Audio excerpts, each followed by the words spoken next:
পিউ কিচেনে আপনাদের সবাইকে স্বাগত। আজকের আমার রেসিপি একদম সহজ একটা রেসিপি, পেঁয়াজকলি ভাজা। এই শীতকালে গরম ভাতের সাথে পেঁয়াজকলি ভাজা খাওয়ার মজাই আলাদা।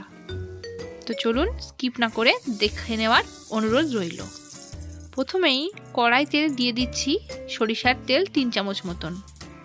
তার মধ্যে দিচ্ছি 3টে শুকনো লঙ্কা, হাফ চামচ মতন কালো জিরে দিয়ে একটু নেড়েচেড়ে ভেজে আমি দিয়ে দিচ্ছি আগে থেকেই কেটে ধুয়ে রাখা পেঁয়াজকলি।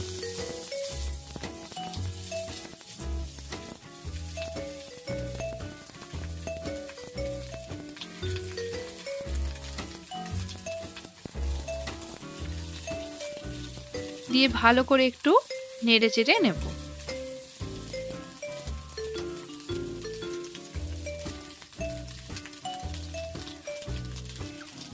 এবার আমি দিয়ে দিচ্ছি স্বাদ মতন নুন আর হাফ চা চামচ মতন হলুদ গুঁড়ো।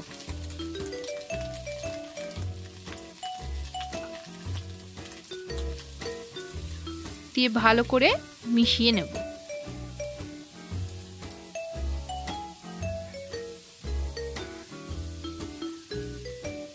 এবার আমি একটা ব্লেন্ডার নিয়ে নিচ্ছি আর তার মধ্যে নিয়ে নিচ্ছি কিছু বাদাম, যেটা শুকনো খোলায় ভেজে আমি খোসা ছাড়িয়ে নিয়েছি, আর দিয়ে দিচ্ছি একটু জল দিয়ে এটার আমি পেস্ট বানিয়ে নেব।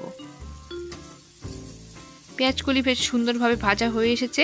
এবার আমি কিছুক্ষণের জন্য ঢাকা দিয়ে দেব। কিছুক্ষণ পরে ফিরে এসেছি, দেখুন বেশ ভালোভাবেই ভাজা হয়ে এসেছে। এবার আমি দিয়ে দেব বাদাম পেস্ট।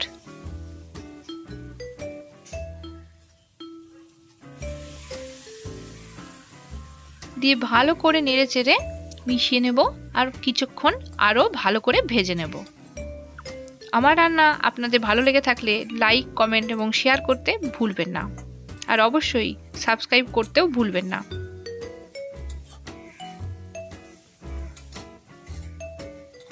এটা একদম সহজভাবে তৈরি একটা রেসিপি, আপনারা অবশ্যই বাসায় বানাবেন। বানিয়ে আপনাদের কেমন লাগলো আমাকে কমেন্ট করে জানাতে ভুলবেন না।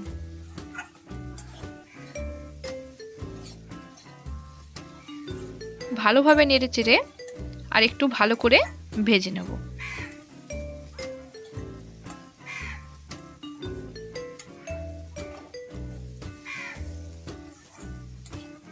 দেখুন ভালোভাবে ভাজা হয়ে এসেছে। এবার আমি দিয়ে দেব কেটে রাখা ধনেপাতা।